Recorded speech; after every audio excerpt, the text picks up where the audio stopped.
देना क्यों अनिवार्य था? क्या वहां पार्टी के लोग नहीं थे? क्या इंडिस्पेंसिबल है वो लोग, या जो धन इकट्ठा कर सकते हैं वो इंडिस्पेंसिबल है आज भारतीय जनता पार्टी में? ये जानना चाहता हूँ। यानी आप चाहते हैं कि जो धन इकट्ठा कर सकते हैं उन्हें टिकट दिया जा रहा है? आज रूप सिंह जी क्या गलती थी? वो तो उनके साथ थे, क्या वो भी अनुशासनहीन था? और जब महिला मोर्चा के कार्यक्रम हुए, सुंदरनगर के विधायक, हम लोग एक दिन की भर्ती है 1977 की, वो लगातार पार्टी में रहे, कोई खर्चा हो, आइए रूप सिंह जी तैयारी करिए, ऑर्गेनाइज करिए। आज रूप सिंह क्यों भी निकल गया? क्यों आज इंडिपेंडेंट लड़ने की नौबत आई? दोनों पार्टी में देख रहा हूं जो ईमानदारी छवि के लोग हैं उनको निकाला जा रहा है, क्योंकि पैसे का बोला बाला, बाकियों का मुंह लेकिन काला। आप नितिन गडकरी जी के पास गए, आप कुछ बताने वाले थे, क्या उनका कहना? गडकरी जी ने जब मैंने सारे प्रूफ ले गया, उन्होंने कहा कम विद प्रूफ, 108 पेजों के प्रूफ ले गया। कहने लगे महेश्वर सिंह जी आपने ये मुक्ति मोर्चा बनाया, इसको बंद कर दीजिए। मैं कहा क्यों? आपने कहा प्रूफ लाओ, and for getting a proof under RTI it is essential that I should make some body, नहीं तो कहाँ से मिलता मेरे को? कौन मेरे कहे पर लाता? अब लाया हूँ, करिए कार्रवाई। कागज पड़ा, कहता महेश्वर सिंह जी आपको मानना पड़ेगा, मेहनत आपने बड़ी की है। मैंने कहा है ना प्रूफ इसमें? कहते हैं हाँ। ये काम करो, इसको कांग्रेस वालों को दे दो, साला धूमल बाहर हो जाएगा। Exact his wording, exactly this wording. कहता है येदुरप्पा देखो आज कितना पैसा कमा रहा है, और उसने मेरे को पार्टी चलाने को 130 करोड़ दिया।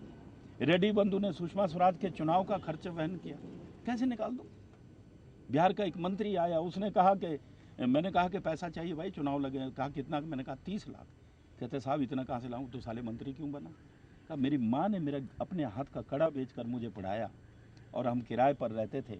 आज जितनी भी अंदर का ये इंटरनल डेकोरेशन है, ये सब गडकरी का है।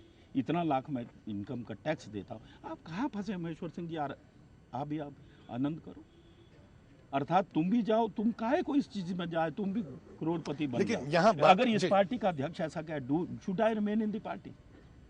This is the reason why. बिल्कुल हम समझ सकते हैं कि आपके क्या मुद्दे थे और क्या और आज मजबूरियां तक थी। मैंने बोला यू आर द फर्स्ट बिल्कुल मीडिया पर्सन जिनके बारे में ये बोला है। जो भी इसके परिणाम होंगे मैं भुगतने को तैयार हूं। बिल्कुल यहाँ जनता को हकीकत सामने आनी चाहिए। हम बार बार यही कोशिश करती है मीडिया की जो सच्चाई है वो सामने आए जनता के, लेकिन यहाँ बार बार ये भी आरोप लगाए गए बीजेपी की तरफ से आप पर कि कांग्रेस ने फंडेड किया आपको कि आप तमाम सीटों पर चुनाव खड़े करो ताकि बीजेपी हार जाए। कांग्रेस के फंड नहीं, मेरे लोग अभी भी मेरे जेब में कोई 1000 जो 2000 दे रहा है, मेरे लिए वो करोड़ों है। कांग्रेस ने फंड करना होता, जिस घर से दो मैं बहुएं लाया, उस घर के साथ तब नहीं जुड़ा, अपने समधी के समदन के विरुद्ध चुनाव लड़के दिखाया है। अरे बछड़े होकर नहीं उछले, अब बैल होकर उछलेंगे।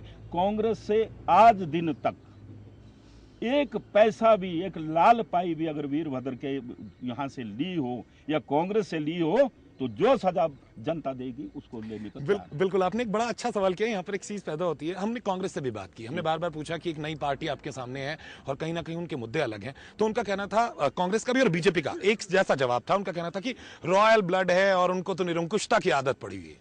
रॉयल ब्लड किसने कहा होगा?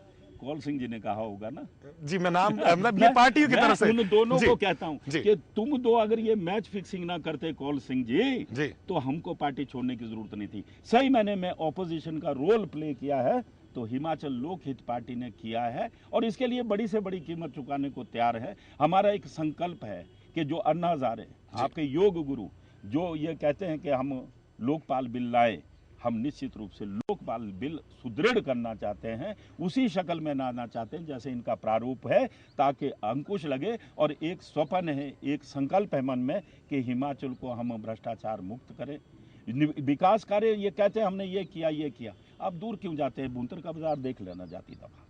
ड्रेन देखना, ड्रेन ऊंची है या बाजार ऊंचा है? ड्रेन ऊंची है, बाजार नीचा है, इस तरफ को सारे में पानी आने को है। आप ड्रेन देखेंगे एल शेप होती है सड़कें, यहाँ एल शेप नहीं है, ऐसी है। मेरे जैसा व्यक्ति अगर कल रात को घूंट लगा के गिर जाए ना, तो सुबह मर जाए तो निकालना मुश्किल होगा, नाली से देख लीजिए। बिल्कुल। और अभी एक एक्सीडेंट हुआ, ये जो लोहे छोड़े हुए हैं उसमें सिर में घुस गया, एक नौजवान यहाँ मर गया, अभी कुछ दिन पहले की बात है। बिल्कुल। लेकिन महेश्वर जी, यही है जी बार बार ये कहा गया, आप पहली बार चुनाव लड़ रहे हैं अपनी इस पार्टी के बैनर तले, हिमाचल लोकहित पार्टी के बैनर तले। अगर आप की प्लेयर बनते हैं हिमाचल प्रदेश में, अगर की मैं बात करता हूं, तो फिर किसका साथ देंगे? देखिए अभी बात ऐसी है, जहां तक तो मैंने अब ये दोनों पार्टियों की बात कही, आपके सामने कही, और हिमाचल के जनमानस की नब्ज को मैं जानता हूं। 1977 में यही लोग जब यहाँ से गंगा सिंह जी स्वर्गीय सुंदरनगर से थे, कोई पहचान नहीं थी ज़्यादा। गंगा सिंह जी लोकसभा के लिए लड़े और उधर से श्रीमान वीरभद्र सिंह जी लड़े थे। लोगों ने, जिला कुल्लू ने तो चारों की चारों तीनों सीटों में, उसमें 3 थी, लीड दी और गंगा सिंह जी ने वीरभद्र जी को हरा दिया था और वो लोकसभा में पहुंच गए थे। वीरभद्र जी हार गए थे। ये इतिहास है यहाँ का। यहाँ की जनता, छोटा प्रांत है लेकिन राजनीतिक जागरूकता बहुत बढ़िया है यहाँ। विवाह शादी में जाएंगे, केवल राजनीति की चर्चा।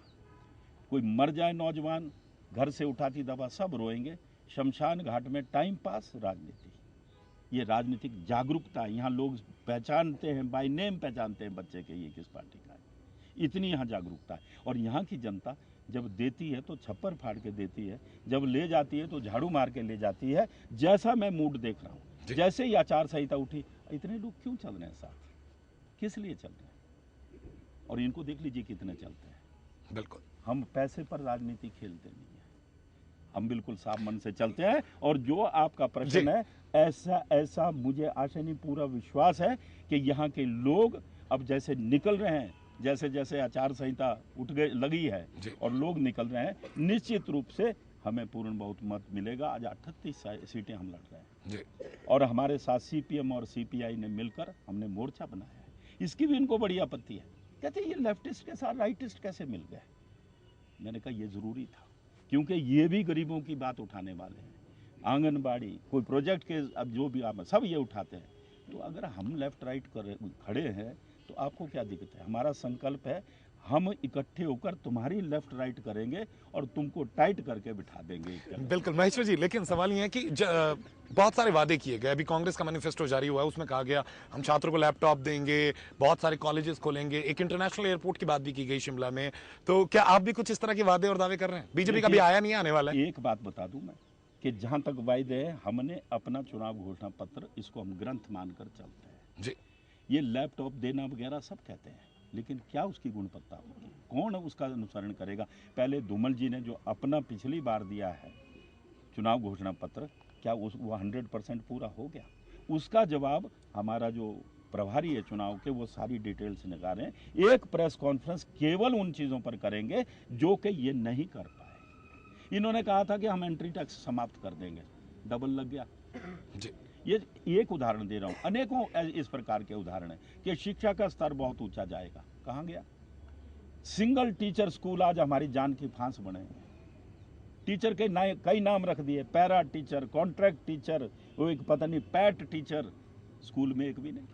अभी नए स्कूल खोले, कोई नई पोस्ट नहीं क्रिएट की, पुराना उठाकर आगे किया। हमने संकल्प लिया कि सिंगल टीचर स्कूल हम समाप्त करेंगे। बिल्कुल, लेकिन यहाँ महेश्वर जी बार बार ये कहा जा रहा है कि आप जितना डैमेज कर रहे हैं वो बीजेपी को कर रहे हैं। क्या कांग्रेस के खिलाफ कुछ नहीं है आपके? अब इनको हमसे डर है, क्योंकि उस घर से निकला हूं और ये निश्चित है जिस घर से व्यक्ति निकलेगा वही डरेंगे ज्यादा। लेकिन ऐसा नहीं है। आप द्रंग में जाइए, कांग्रेस गोत्र का व्यक्ति आज हमारा प्रत्याशी है द्रंग में। इनको ऐसा ही लगता है, और जब कुछ नहीं कहने को लगता, ये तो अब जी वीरभद्र जी के साथ जाएंगे। क्यों जाएंगे? आपका जो प्रश्न है कि ना हो तब क्या करेंगे, तब आएंगे। आप जैसे बुद्धिजीवियों से चर्चा करेंगे, अपने मतदाताओं से चर्चा करेंगे, निश्चित रूप से किसी भ्रष्ट व्यक्ति को साथ नहीं देंगे। बिल्कुल महेश्वर जी, जनता के पास मैं फिर उसी सवाल पे आता हूं। अगर जनता आपसे पूछे कि क्यों आखिर वो हिमाचल लोकहित पार्टी के पास आए, क्यों आखिर वो आपको वोट दे, तो क्या आप कहना चाहेंगे जनता से? वादे क्या है? हम कह रहे हैं कि जहां तक बेरोजगारी आज सबसे बड़ी समस्या है जी, और बेरोजगारी के लिए कांग्रेस और भारतीय जनता पार्टी भी एक रट्टा लगाती रही। कोई भी उद्योग लगेगा, 70% अनस्किल्ड यहाँ रोजगार मिलेगा और 30% स्किल्ड में। कितना दिया तक बताएं?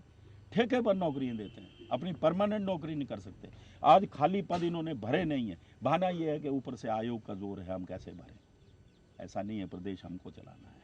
अपनी फजूल खर्ची समाप्त करके हमने संकल्प लिया है कि हिमाचल में शिक्षा की अनुसार, उसकी योग्यता अनुसार 1000 से 5000 तक हम उनको बेरोजगार भत्ता दें। अच्छा, मैं यहाँ एक सवाल बीच में छूट गया था, वो मैं वापस आपके पास आता हूँ। बार बार ये कहा गया कि आप घर के भेदी हैं। बीजेपी की तरफ से बार बार आप पर आरोप लगा, बड़े नेताओं की तरफ से, कि खुद घर में फूट डालने का काम आपने किया और जब आप कामयाब नहीं हो पाए तो पार्टी छोड़कर चले। अगर मेरे को घर का वेदी कहा तो विभीषण भी कह दो ना, तो फिर तो राज तो मेरा ही आने वाला है। बिल्कुल, लेकिन यहाँ पर सवाल, घर का वेदी लंका ढाए जी। बिल्कुल, ये लंका मानते हैं ना अपने को, इस लंका को जलाना जरूरी नहीं है जहाँ पाप बड़ा है।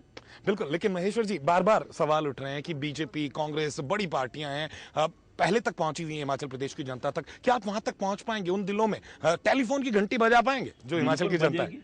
हमने कहा ना कि 15 साल पहले टेलीफोन की घंटी बजी, सुखराम ने बजाई थी, तो धूमल जी बाया हमीरपुर जलंधर से तो शिमला। हम ये उम्मीद करें कि अब महेश्वर जी सीधा शिमला तक पहुंचने वाले हैं। नहीं, हमने घंटी बजानी है टेलीफोन की, ताकि धूमल जी शिमला से बाया हमीरपुर फिर कुछ दिन जाकर जलंधर में आराम। बहुत बहुत शुक्रिया महेश्वर जी हमसे बातचीत करने के लिए। हम उम्मीद करते हैं कि जनता फैसला करेगी। 4 नवंबर को जनता का फैसला होना है, किसे चुनती है। सही और गलत का फैसला जनता के हाथ में। हम तो बार बार जनता से यही कहते हैं, सोचें, समझें, परखें और तभी मोहर लगाएं, क्योंकि अगले आने वाले 5 साल आपके वादों को पूरा करने के लिए जरूरी है। आप सही पर्सन को चुने, सही डिजर्विंग कैंडिडेट को चुने, ताकि आपका भविष्य सुरक्षित हो सके। फिलहाल एक छोटा सा ब्रेक के बाद भी हमेशा न्यूज पर खबरों का सफर बदस्तूर जारी।